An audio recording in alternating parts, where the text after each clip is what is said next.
গতকাল আমাদের পাড়ায় তৈরি হচ্ছিল রাস্তা। তো সেই জন্য সমস্ত রাস্তা চারিদিক থেকে ব্লক করে দিয়ে চলে গেছিল। তো সেই জন্য কালকে সন্ধ্যে থেকে কেউই আর কোথাও বেরোতে পারিনি। তো সন্ধ্যেবেলা একটা ছোট্টখাটো টিফিন বানিয়েছিলাম, যেটা আমি আজকে তোমাদের সঙ্গে শেয়ার করিয়েছি। বানাচ্ছিলাম সেটা হলো এগ পাস্তা। তো প্রথমেই যেটা করতে হবে, পাস্তাটাকে ভালো করে সেদ্ধ করে নিতে হবে।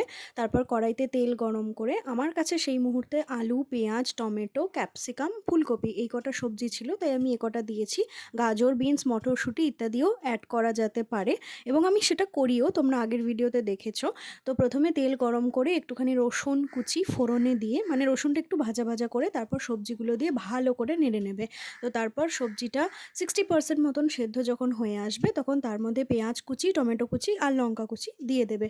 দিয়ে ভালো করে ঢেকে ওটাকে আবার পুরোপুরি সেদ্ধ করবে। সেদ্ধ হয়ে এলে মাঝখানটাতে একটুখানি সামান্য পরিমাণে তেল দিয়ে দুটো ডিম ফাটিয়ে দিয়ে ডিমটাকেও সবজির সঙ্গে ভাজা ভাজা করে নেবে। তোমরা চাইলে ডিমটা আগে ভেজে রেখে শেষেও অ্যাড করতে পারো, আমি সাধারণত তাই করি।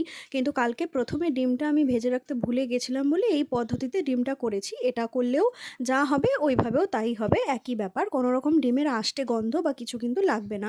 তোমরা চাইলে এই মুহূর্তে গোলমরিচ অ্যাড করতে পারো, আমার কাছে ছিল না তাই আমি গোলমরিচটা স্কিপ করেছি। লঙ্কার গুঁড়োও সামান্য পরিমাণে দিতে পারো। তো তারপর কিছুই না, সেদ্ধ করা পাস্তাগুলো দিয়ে ভালো করে নেড়ে নাও।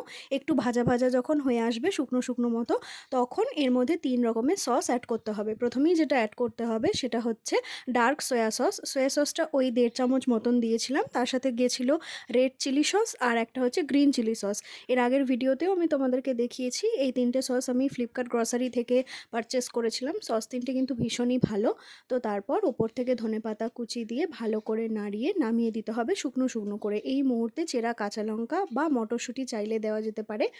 তো ব্যাস নাড়িয়ে নামিয়ে দাও এবং এইভাবেই তোমরা তৈরি করে নিতে পারো ইন্ডিয়ান স্টাইলে ঘরোয়া এগ পাস্তা।